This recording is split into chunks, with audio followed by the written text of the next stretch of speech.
महज 5 साल की उम्र में उसने अपने पिताजी को खो दिया। घर की और छोटे भाई बहन की जिम्मेदारी होने की वजह से उसने खाना बनाना सीखा और महज 7 साल की उम्र में उसने खाना स्पेशली चिकन बनाना सीख लिया था।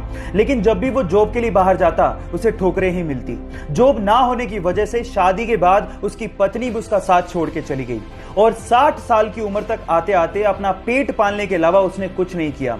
लेकिन जब रिटायरमेंट का वक्त था तो उसमें जुनूनियत जाग गई और उसके बाद अपनी यूनिक चिकन रेसिपी की वजह से उसने एक ऐसा रेस्टोरेंट शुरू किया जिसकी आज पूरे विश्व में 118 देशों में चेन्स हैं। यस गाइस, मैं बात कर रहा हूं KFC restaurant owner colonel Harland Sanders की। गाइस, ये बात आप याद रखिए कि अगर आपको किसी चीज के लिए जुनूनियत है तो उम्र कभी मायने नहीं रखती।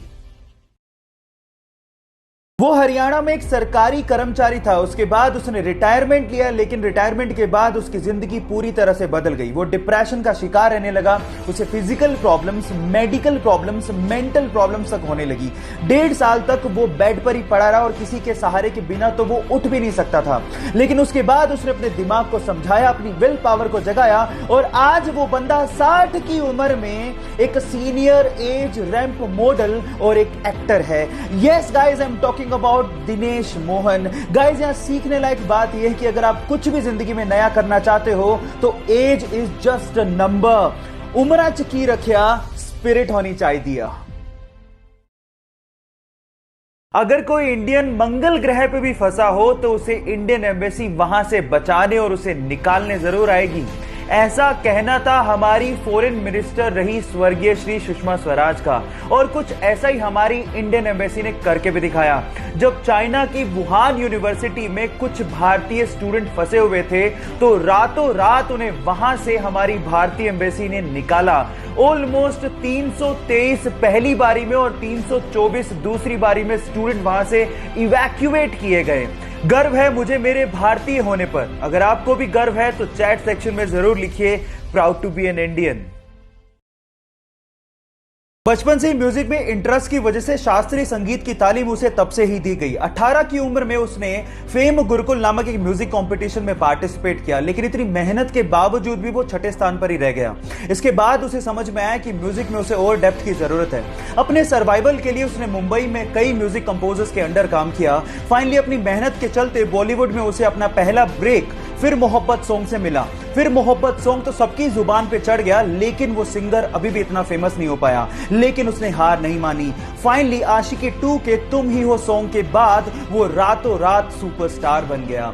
क्योंकि तुम ही हो, अब तुम ही हो, जिंदगी अब तुम ही हो।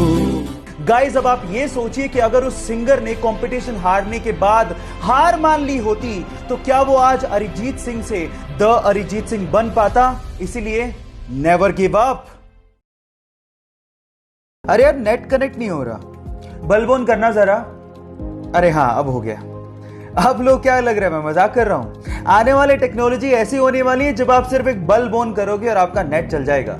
आज के टाइम पे आप लोग इंटरनेट चलाते होगे वाईफाई को ऑन करके, लेकिन आने वाले समय में इसकी जरूरत नहीं पड़ेगी क्योंकि अब आ गया है वाईफाई को रिप्लेस करने वाली बेहतरीन टेक्नोलॉजी लाईफाई, जिसकी फुल फॉर्म है लाइट फिडेलिटी। एक्चुअली वाईफाई में हम लोग रेडियो वेव्स को यूज करते हैं और जिससे जो डेटा आप लोग ट्रांसफर करते हो, बेसिकली इंटरनेट का मतलब ही डेटा ट्रांसफर है, वो इतना सिक्योर नहीं होता।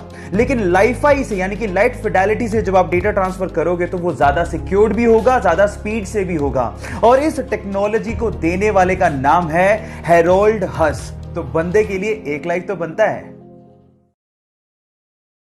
जब वो कोलंबिया में पढ़ रही थी तो जहां वो रहती थी वहां पर एक पिज्जा शॉप थी, जहां से ब्रेकफास्ट में, लंच में, डिनर में वो सिर्फ पिज्जा और पिज्जा ही खाती थी, जिसकी वजह से उसका वजन बढ़ के 96 किलो हो गया था। लेकिन वो बॉलीवुड में टॉप एक्ट्रेस बनना चाहती थी, लेकिन एक दिन अपने आप को देखते हुए कहा कि ऐसे शरीर के साथ कम से कम वो हीरोइन तो नहीं बन सकती। उसके बाद उसने सोचा कि शरीर का कुछ करना पड़ेगा। सो उस पिज्जा शॉप के पास एक विटामिन का शॉप था जहां से हेल्दी फूड मिलता था। तो उसने अपने फूड को पूरी तरह से चेंज कर दिया, कार्ब्स लेना कम कर दिया, कार्डियो करना शुरू किया और देखते ही ही देखते उसने अपना वजन घटा के 96 किलो से 48 किलो कर लिया।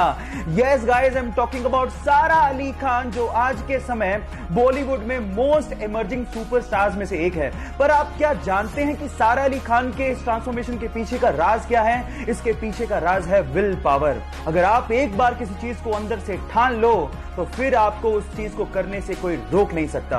क्या आप में वो विल पावर है? जब आप छोटे बच्चे थे तो आप क्या करते थे? चलो छोड़ो, इस बच्चे की सुनो। जब 1 साल का था तब से वो ब्रूस ली की मूवीज देख रहा है।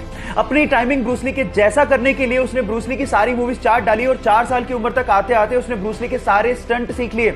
और आज वो लड़का अपने अंगूठे पे पुशअप करता है, अपनी हाथ की एक उंगली पे प्रेसअप करता है, अपनी मुट्ठियों पे चलता है और ब्रूस ली के जैसे सारे किकिंग स्टाइल करता है। और आज गाइस वो लड़का इंस्टाग्राम, फेसबुक, यूट्यूब पे छाया हुआ है। यस गाइस, उसका नाम है रेउसे इमाई, जिसे आज लोग छोटा ब्रूस ली भी कहते हैं। वो तो अपने डेडिकेशन के बलबूते पर अपने आइडियल के जैसा बन गया। आप किसके जैसा बनना चाहते हैं? चैट सेक्शन में लिखना मत भूलिएगा।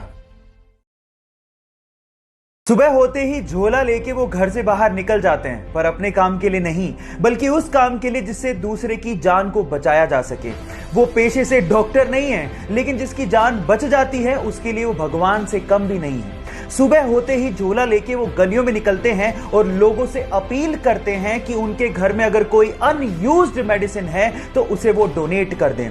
फिर उन मेडिसिन को इकट्ठा करके वो जरूरतमंदों को और गरीबों को फ्री में बांटते हैं। लोग प्यार से उन्हें मेडिसिन बाबा के नाम से जानते हैं। है ना बड़ी बात? तो इंसानियत की इतनी बड़ी मिसाल देने वाले ओमकार नाथ शर्मा जी को मेरा सलाम।